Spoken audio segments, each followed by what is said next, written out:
रामपुर नाम के गांव में सुंदर नाम का एक धनवान व्यापारी रहा करता था। उसके पत्नी का नाम था शीला और उसके बेटी का नाम था प्रिया।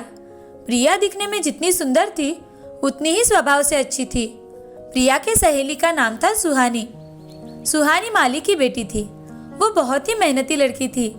दिन भर दोनों सहेलियां एक साथ ही वक्त बिताया करती थी, एक साथ खेला करती थी।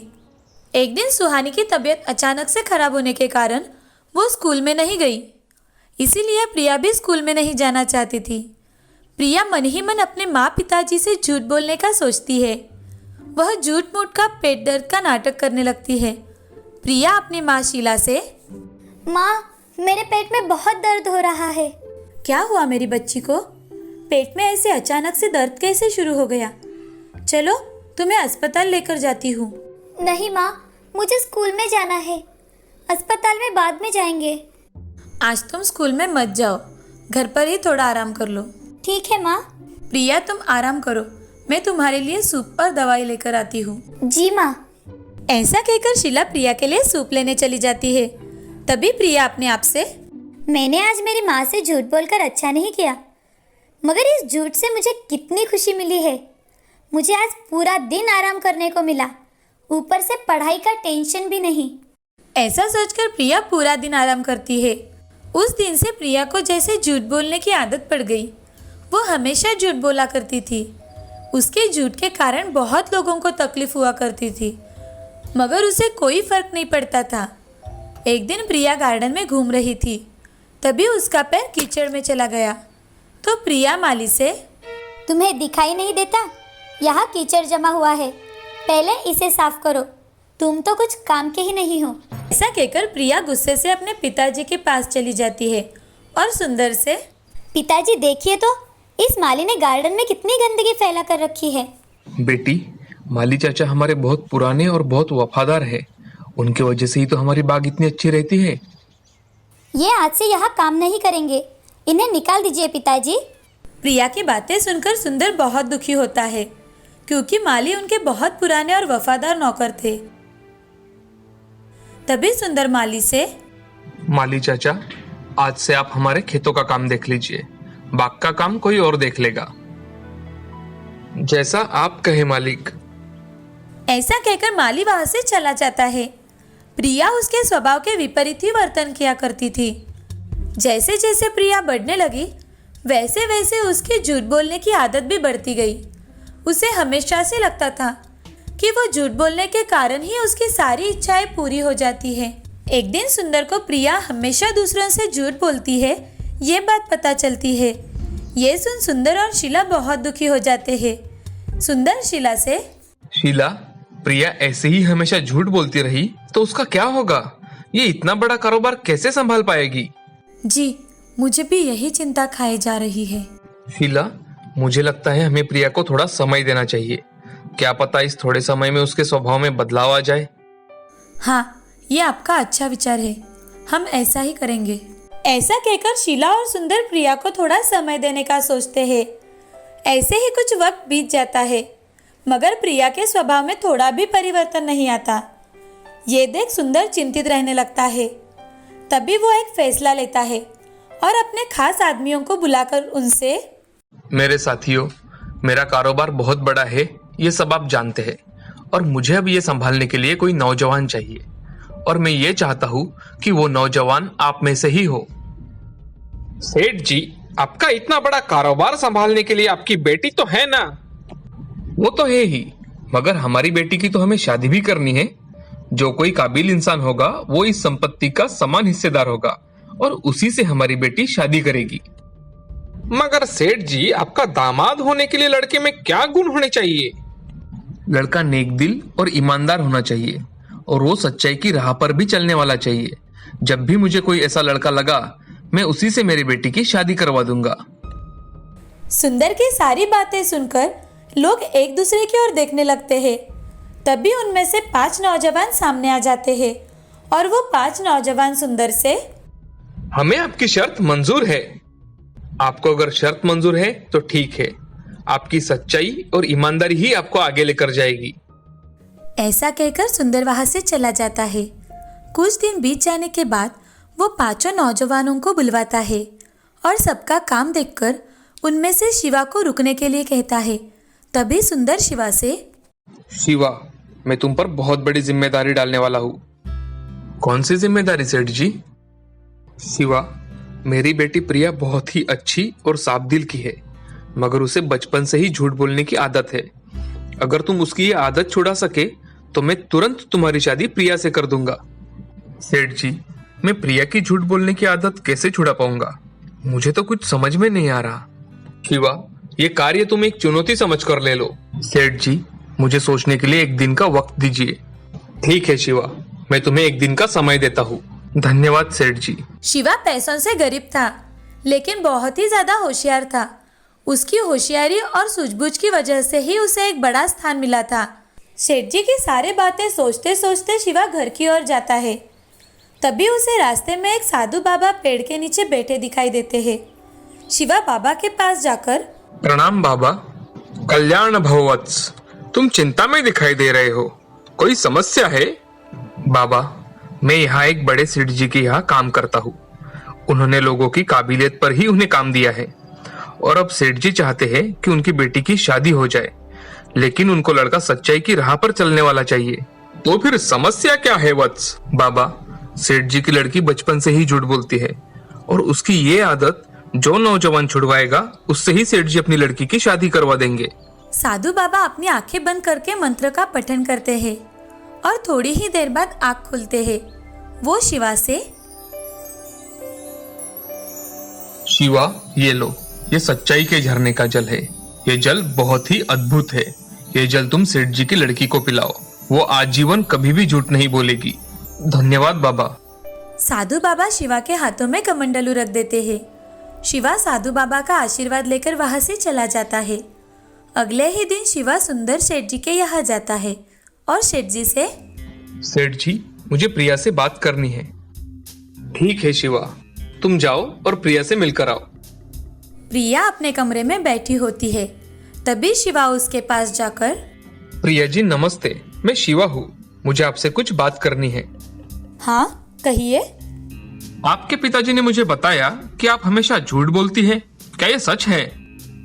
नहीं, मैं कभी भी झूठ नहीं बोलती। प्रिया जी, आप तो अभी भी झूठ बोल रही है।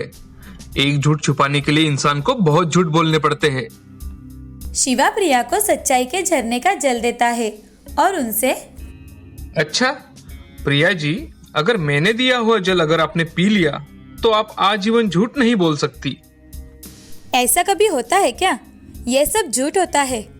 नहीं, ये बिल्कुल सच है, आप इसे पीकर देखिए। अच्छा ठीक है।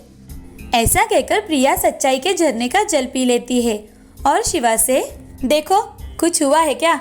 मैं कभी भी झूठ नहीं बोलती। शिवा प्रिया की बातें सुन अचरज में पड़ जाता है और प्रिया से, आपने बचपन में कब कब झूठ बोला है? हाँ, मैं हमेशा झूठ बोलती थी, मगर आज से बिल्कुल झूठ नहीं बोलूंगी। ऐसा कहते ही शिवा बहुत खुश हो जाता है और सेठ जी से आकर, सेठ जी, आज से प्रिया जिंदगी भर कभी भी झूठ नहीं बोलेगी। अरे ऐसा क्या हुआ कि मेरी बेटी तुमसे बात करने के बाद झूठ नहीं बोलेगी? शिवा सुंदर जी को सारी सच्चाई बताता है। यह सुन सुंदर को बड़ा ही आश्चर्य हो जाता है। वो बहुत खुश होता है। तभी सुंदर शिवा से, सच में शिवा, तुमने बहुत बड़ा कार्य करके दिखाया है, मैं बहुत खुश हूँ। और सुंदर शिवा को गले लगा लेता है और उसका दिल से धन्यवाद भी देता है। कुछ ही दिनों बाद सुंदर अपने कहे अनुसार शिवा और प्रिया की शादी बड़े धूमधाम से कर देता है। सुंदर अपना सारा कारोबार शिवा को सौंप देता है और प्रिया भी उसकी उसमें मदद कर देती है। दोनों भी तरक्की करते हैं। जब से प्रिया ने सच्चाई का जल पिया, तब से वो कभी भी झूठ नहीं बोल पाई। इस कहानी से हमें ये सीख मिलती है कि जिंदगी में चाहे जितनी भी कठिनाई आए, हमें झूठ नहीं बोलना चाहिए। एक झूठ हमेशा 100 झूठ बोलने के लिए मजबूर कर देता है। हमेशा सच ही बोलना चाहिए। गोरखपुर नाम के गांव में रमेश नाम का एक नौजवान रहा करता था। रमेश लोगों के यहाँ मजदूरी करके अपना गुजारा किया करता था। उसके घर में कोई व्यक्ति ना होने के कारण उसे हमेशा अकेलापन खाया करता था, मगर वो बाहर की दुनिया देख हमेशा खुश रहने की कोशिश किया करता था। एक दिन रमेश काम से घर लौट रहा था, तभी उसे सेब के पेड़ों का खेत दिखाई दिया। रमेश को सेब देख उसे खाने की बड़ी इच्छा हुई, मगर उसके पास पैसे ना होने के कारण रमेश एक जगह खड़ा होकर उसे देख रहा था। तभी उस खेत का मालिक रमेश से, कौन हो तुम और मेरे सेब के पेड़ों को ऐसे क्यों देख रहे हो? सेठ, मुझे बहुत भूख लगी है, क्या मुझे एक सेब खाने को मिलेगा? यहाँ तुम्हें क्या धर्मशाला दिखाई दे रही है क्या? चलो, एक भी सेब नहीं मिलेगा तुम्हें। नहीं सेठ, मैंने सिर्फ आपसे पूछा। यहाँ कुछ नहीं मिलेगा तुम्हें, चलो जाओ यहाँ से जल्दी। रमेश बड़े दुखी मन से वहां से चला जाता है और मन में सोचता है, क्या जमाना आया है, पैसा नहीं तो कोई खड़ा भी नहीं करता, इंसानियत नाम की तो कोई चीज ही नहीं है। ऐसा सोचते सोचते रमेश रास्ते से घर जा रहा था। तभी उसे रास्ते में एक बूढ़ा आदमी सेब बेचते दिखाई दिया। उस बूढ़े आदमी ने रमेश को आवाज दिया, बेटे, बेटे। बाबा, क्या तुमने मुझे आवाज दिया? अरे बेटे, मुझे ये सेब की टोकरी जरा सिर पर उठा कर दो। बाबा, आप इतना बोझ कैसे उठा पाएंगे? अभी तो आपके सारे सेब बेचकर भी नहीं हुए, फिर भी आप घर जा रहे हो। बेटा, अब मेरी उम्र हो गई है, अब पहले जैसा काम भी नहीं होता, और शाम से पहले घर चला गया तो अच्छा होता है भाई। चलिए बाबा, मैं आपको आपके घर छोड़ देता हूँ। हाँ बेटे, चलो। ऐसा कहकर रमेश बूढ़े बाबा की सेब की टोकरी उठाकर चलने लगा। तभी उसके मन में एक विचार आता है और रमेश जाते समय रास्ते में आवाज देने लगा, सेब ले लो सेब, ताजे ताजे सेब, रसीले सेब, ताजे ताजे सेब। उसकी आवाज सुनकर 2-3 लोग उससे सेब खरीद लेते हैं। ये देख बूढ़ा आदमी रमेश से बहुत खुश हो गया और उसे घर ले गया। घर जाते ही रमेश ने फलों की टोकरी नीचे रख दी और बूढ़े बाबा से, बाबा, अब आप आराम करो, मैं चलता हूँ। बेटे रमेश, ये लो, तुम्हारे लिए ये 4 सेब है और इन्हें जाते वक्त ही खा लेना बेटा। धन्यवाद बाबा। ऐसा कहकर रमेश वहां से चला जाता है। घर आकर रमेश सेब में से 2 सेब खा लेता है और उसके बीज अपने पास रख देता है। सुबह उठकर 2 और सेब खा लेता है। रमेश को वो सेब इतने अच्छे लगते हैं कि वो सोचता है, मैं इस बीज को अगर मेरे बगीचे में लगा दूं तो मेरे बगीचे में भी सेब के पेड़ आएंगे। ऐसा सोचकर रमेश सेब के बीज घर के बगीचे में लगा देता है। कुछ ही दिनों में उससे छोटे छोटे पौधे बाहर आ जाते हैं। पौधों को देखकर रमेश हमेशा खुश हुआ करता था। वो उन पौधों की बड़ी अच्छी तरह से देखभाल किया करता था। वो पौधे कुछ ही महीने में बहुत बड़े पेड़ बन गए थे। रमेश को ये देख बहुत खुशी हुई। रमेश पेड़ों की अच्छी तरह से देखभाल किया करता था। एक दिन रमेश ऐसे ही सारे काम करके सो जाता है। अगले दिन जब रमेश अपने सेब के पेड़ों को देखने जाता है, तभी उसे सारे पेड़ सेब से भरे हुए दिखाई देते हैं। ये देख रमेश, इतने सारे सेब, और वो भी एक ही दिन में मेरे पेड़ को कैसे आए? कितने अच्छे और रसीले दिख रहे हैं ये सेब। ऐसा कहकर रमेश एक सेब तोड़कर खाकर देखता है तो उसे सेब रसीले और स्वादिष्ट लगते हैं। रमेश मन ही मन विचार करता है, ये सेब कितने रसीले हैं, अगर मैं इन्हें बाजार जाकर बेचूं तो बहुत अच्छे दाम मिलेंगे। ऐसा सोचकर रमेश सेब के पेड़ों से सेब तोड़कर टोकरी में डालने लगता है। सेब के पेड़ों से रमेश सेब निकाल रहा था, तभी वहां दूसरा रसीला सेब तैयार हो जाता था। ये देख रमेश चकित रह गया। रमेश ने 4 टोकरी सेब निकाले, मगर पेड़ पर से एक भी सेब कम नहीं हुआ। ये देख रमेश, अरे, ये मेरे सेब का पेड़ तो जादुई है, इससे कितने भी सेब निकालो फिर से तैयार हो जाते हैं। अब रमेश सेब से भरी हुई टोकरियों को लेकर बाजार चला जाता है और बाजार में उन्हें अच्छे दामों से बेचता है। एक आदमी रमेश से, अरे भैया, 1 किलो सेब कितने के दिए? भैया 70 रुपए किलो। आपको कितने दूं? जी मुझे 2 किलो सेब बांध देना भाई। ऐसा कहते ही रमेश उस आदमी को 2 किलो सेब दे देता है। बहुत सारे लोग रमेश से सेब खरीद लेते हैं। रमेश के पास के सेब इतने रसीले होते हैं कि लोग उसके सेब फिर से लेकर जाने लगे। ये देख रमेश बहुत खुश हो जाता है। अब रमेश सारे सेब बेचकर घर आ गया। अगले दिन रमेश 10 टोकरियां सेब निकालता है और बाजार जाकर बेचता है। उसके अगले दिन 10 टोकरियां सेब भी खत्म हो जाते हैं। अब रमेश घर जाने के लिए निकलता है। तब उसकी नजर बूढ़े बाबा पर पड़ती है। रमेश को बूढ़े बाबा की तबीयत ठीक नहीं लगती। वो तुरंत उनके पास जाकर, बाबा, आपकी तबीयत तो ठीक है ना? अरे बेटा, कैसे हो? कितने दिनों बाद मिले हो? बाबा, आप इतने थके हुए क्यों लग रहे हो? अब इस बूढ़ा की वजह से ये हाल है, और मेरा कौन है इस दुनिया में जो मेरी देखभाल करेगा? बाबा, आप चलिए मेरे साथ। आज से आप मेरे साथ ही रहेंगे। मैं आपके बेटे जैसा ही हूं ना? हाँ बेटे, तू तो मेरा बेटा ही है। ऐसा कहकर बूढ़े आदमी की आंखें भर आती है और बूढ़े बाबा रमेश को गले लगा लेते हैं। रमेश बूढ़े बाबा को लेकर अपने घर चला जाता है। उनको खाना देकर रमेश उनको सेब के जादुई पेड़ दिखाने लेकर जाता है। बाबा, यहाँ आइए। ये देखिए, ये जादुई सेब के पेड़ है। आपने दिए हुए सेब के बीजों से आए हैं। वो पेड़ देखकर बूढ़े बाबा बहुत खुश हो जाते हैं और रमेश से कहते हैं, अरे रमेश बेटा, क्या ये सच में मैंने दिए हुए सेब के पेड़ हैं? बहुत अच्छे सेब लगे हैं। बाबा, सभी पेड़ के सेब बहुत अच्छे हैं और लोगों को ये सेब बहुत पसंद है। ये देखिए बाबा, यहाँ से सेब निकाला तो फिर से उस जगह सेब आ जाता है। ये सेब खत्म ही नहीं होते। रमेश, ये भगवान का आशीर्वाद है। जो जादुई पेड़ तुम्हें मिला है, इसका सही तरह से इस्तेमाल करना बेटा। हाँ बाबा। रमेश उस पेड़ के बहुत सारे सेब निकालता है और बड़े व्यापारी को बेच देता है। ऐसे ही बहुत दिन बीत जाते हैं। अब रमेश अपना घर बहुत बड़ा बना लेता है और उसके पास बहुत पैसे आ जाते हैं। रमेश अब गांव का सबसे धनी व्यक्ति बन गया था। उसके घर में अब काम करने के लिए नौकर थे। अब एक दिन बूढ़े बाबा रमेश से, रमेश बेटा, अब तुम अच्छी लड़की देखकर शादी कर लो। बाबा, इतनी जल्दी भी क्या है? रमेश बेटा, मेरे नजर में एक बहुत अच्छा रिश्ता है। मैं चाहता हूँ तुम वो लड़की देख लो।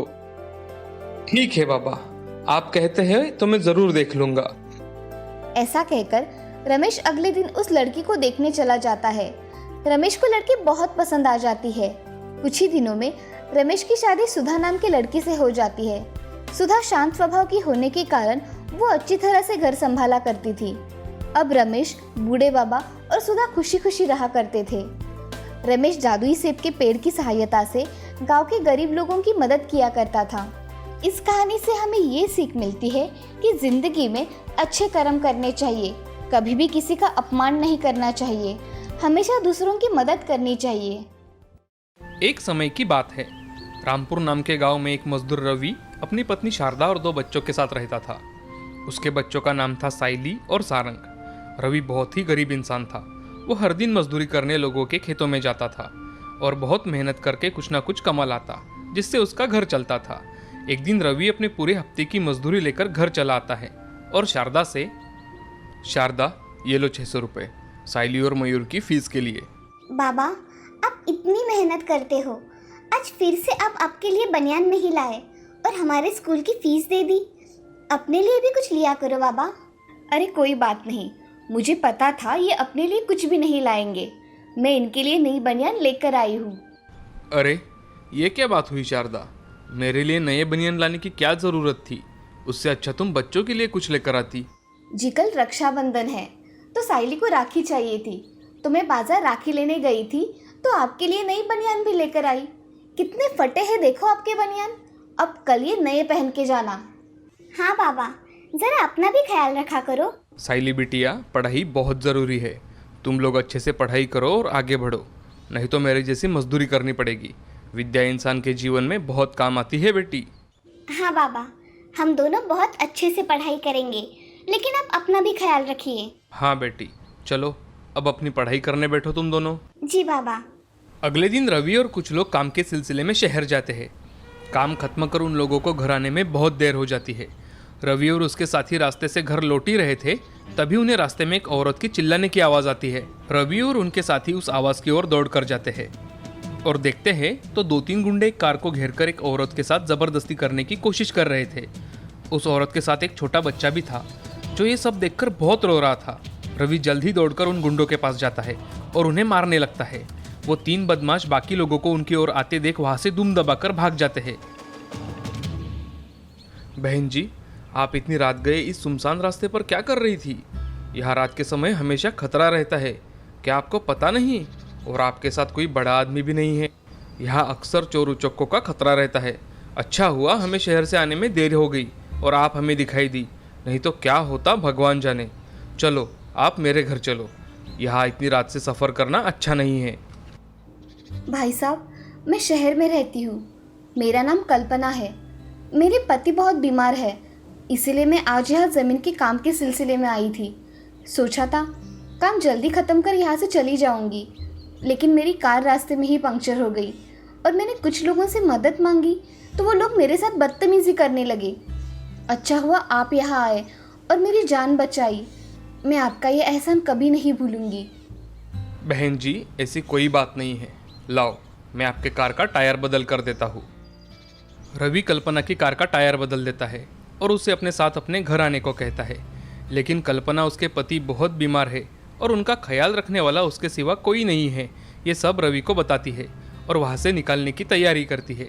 कल्पना साड़ी का एक थोड़ा सा कपड़ा फाड़ती है और रवि से, भाई साहब, आज अपने भाई बनकर मेरी रक्षा की है।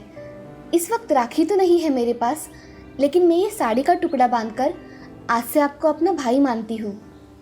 मेरी भी कोई बहन नहीं है। आज मेरा एक बहन का सपना पूरा हो गया। बहन रुको ज़रा। रवि अपने थैले में से लाई हुई मिठाई में से कुछ मिठाई निकालकर कल्पना को देता है और कल्पना से, बहन तुम्हारे इस गरीब भाई की ओर से तुम्हारे राखी का तोहफा समझ कर रख लो। भैया, ये तोहफा तो बहुत ही प्यारा है। आप मुझे आपके घर का पता दो, मैं आपको राखी भेज दूंगी। रवि कल्पना को अपने घर का पता बताता है। कल्पना रवि के घर में कौन कौन है ये सब जानकर अपनी कार से शहर के लिए निकलती है। रवि घर जाकर सारी बात शारदा को बताता है। अब 2 दिन बाद राखी थी। राखी वाले दिन सारंग अपनी माँ से, माँ देखो ना मेरा कुर्ता कितना फटा है, मुझे नया कुर्ता चाहिए। सारंग, अब दिवाली आने वाली है ना, तब मैं तुझे नया कुर्ता लेकर दूंगी। सारंग, माँ ठीक कह रही है। देखो, मैंने भी पुराना ड्रेस ही पहना है। ये देखो, मैंने तुम्हारे लिए लड्डू लाए हैं। चलो अब जल्दी से राखी बांध लो। तभी उनके घर पर एक आदमी आता है और रवि से, जी ये कल्पना जी ने भिजवाया है। क्या रवि आपका ही नाम है? जी मैं ही रवि हूँ। मेरी तरफ से कल्पना बहन को धन्यवाद कहना भाई साहब। रवि घर के अंदर जाता है और शारदा से, अरे शारदा, ये देखो कल्पना बहन ने मुझे राखी और मिठाई भेजी है। मुझे बहुत खुशी है कि भगवान ने आपको एक बहन दे दी, जिसने आज राखी के त्योहार पर आपकी सुनी कलाई भर दी। कल्पना शहर में रहती थी, लेकिन वो हर साल अपने भाई रवि को राखी जरूर भेजती थी। अब ऐसे ही कुछ साल बीत जाते हैं। रवि मजदूरी करके बहुत थक जाता है। उससे अब ज़्यादा कुछ काम भी नहीं हुआ करता था, लेकिन जितना हो सके वो काम कर लेता था। अब साइली की भी शादी तय हो चुकी थी। शारदा, साइली की शादी को अब बस कुछ ही दिन बाकी है। सब कुछ कैसे होगा? मुझे तो बड़ी चिंता हो रही है। हमारे पास तो अब पैसे भी नहीं बचे और मैं अच्छे से कमाई भी नहीं कर पा रहा हूँ। आप चिंता मत करो, कुछ ना कुछ हल जरूर निकल आएगा। तभी वहाँ साइली आती है और शारदा से, माँ, बाबा, आज मैं शहर जा रही हूँ। आज मेरा लास्ट एग्जाम है, शाम तक घर लौट आऊंगी। संभल कर जाना बेटी, और अनजाने लोगों से बात मत करना। हाँ बाबा, मैं अपना ख्याल रखूंगी। ऐसा कहकर साइली अपनी एग्ज़ाम के लिए शहर चली जाती है। शहर जाकर वो अपनी एग्ज़ाम देती है। जब वो शाम को घर के लिए निकलती है तो उसकी बस मिस हो जाती है। वो वहीं खड़ी रहकर अगली बस का इंतज़ार करती है, लेकिन तभी वहाँ 2-3 आवारा लड़के आते हैं। लड़की तो एकदम अकेली है भाई, क्या ख्याल है तुम्हारा? अरे भाई, इसमें सोचने की क्या बात है, चलो उसके साथ खड़े हो जाते हैं। ऐसा कहकर वो तीनों लड़के साइली को घेर लेते हैं और उसके साथ बदतमीजी करने लगते हैं। साइली बहुत डर जाती है और मदद के लिए आवाज़ लगाती है, बचाओ बचाओ, कोई मेरी मदद करो। तभी उस रास्ते से एक कार आती है और वहाँ रुक जाती है और उस कार में से एक जोड़ा बाहर निकलता है। साइली के पास जाकर वो आदमी उन लड़कों से, क्यों रे, बहुत मज़ा आता है तुम्हें लड़की छेड़ने में? हाँ, रुको अभी बताता हूँ तुम्हें। वो आदमी उन तीनों लड़कों को पकड़कर पुलिस के हवाले कर देता है। अरे बेटी, तुम यहाँ अकेले क्या कर रही हो? साइली उनको सारी कहानी बताती है। ये सब सुन औरत साइली से, अरे तुम रामपुर से हो? रामपुर में मेरे भाई भी रहते हैं। अब बहुत देर भी हो चुकी है, तो तुम्हें जल्दी से बस भी नहीं मिलेगी। चलो, हम तुम्हें तुम्हारे घर छोड़ देते हैं। उसी बहाने मैं मेरे भाई से भी मिल लूँगी। दोनों साइली को कार में बिठाकर रामपुर की ओर निकल जाते हैं। इधर घर पर रवि और शारदा भी बहुत परेशान थे कि साइली अभी तक घर पर क्यों नहीं आई। दोनों घर के बाहर खड़े रहकर साइली का इंतजार ही कर रहे थे तो उनके घर के सामने एक कार आकर रुकी और साइली उस कार से नीचे उतरकर अपनी माँ के गले लगी और रोने लगी। अरे क्या हुआ बेटी, तुम रो क्यों रही हो? शारदा साइली से कुछ पूछ ही रही थी, तभी कार में से एक औरत और आदमी बाहर आए। जैसे ही रवि की नज़र उस औरत पर गई तो रवि, अरे कल्पना बहन, आप अचानक यहाँ, और वो भी मेरी बेटी साइली के साथ। कल्पना भी रवि को देखकर बहुत खुश हुई और दोनों ने रवि को सारी घटी कहानी बताई। कल्पना बहन, आज आपने मेरी बेटी को सही सलामत मेरे घर लाकर मुझे आपका हमेशा के लिए ऋणी बना दिया है। भैया, तुमने मेरी मदद की थी, इसीलिए शायद भगवान ने मुझे साइली की मदद करने भेज दिया हो। चलो बहन, अंदर चलो। अब तुम 2 दिन अपने भाई के घर ही रहो। बहन, मैं तुम्हें खत भेजने ही वाला था कि कुछ ही दिनों में साइली की शादी है। अरे ये तो बड़ी खुशी की बात है भैया। सभी लोग बातें करते हुए घर के अंदर जाते हैं। कल्पना और उसका पति 2 दिन तक रवि के घर रहते हैं और जाते वक्त कल्पना रवि से, रवि भैया, ये 1 लाख रुपए मैं साइली की शादी के लिए दे रही हूँ, मना मत करना भैया, मेरा इतना हक तो बनता ही है मेरी भतीजी पर। अरे बहन, इसकी कोई ज़रूरत नहीं, बस तुम सब लोग शादी में आ जाओ, इसमें ही मुझे बहुत खुशी मिलेगी। भैया, हम सब तो शादी में जरूर आएंगे, लेकिन ये मेरी तरफ से साइली के लिए है, ये आप रख लो। कल्पना साइली को गले लगाती है और शहर के लिए निकल जाती है। अब कुछ ही दिनों में साइली की शादी थी, जिसमें कल्पना और उसका परिवार शामिल होता है और बड़े धूमधाम से शादी होती है। आज इस शादी के दिन एक गरीब का रक्षाबंधन के दिन बना ये भाई बहन का रिश्ता और भी मजबूत होता है।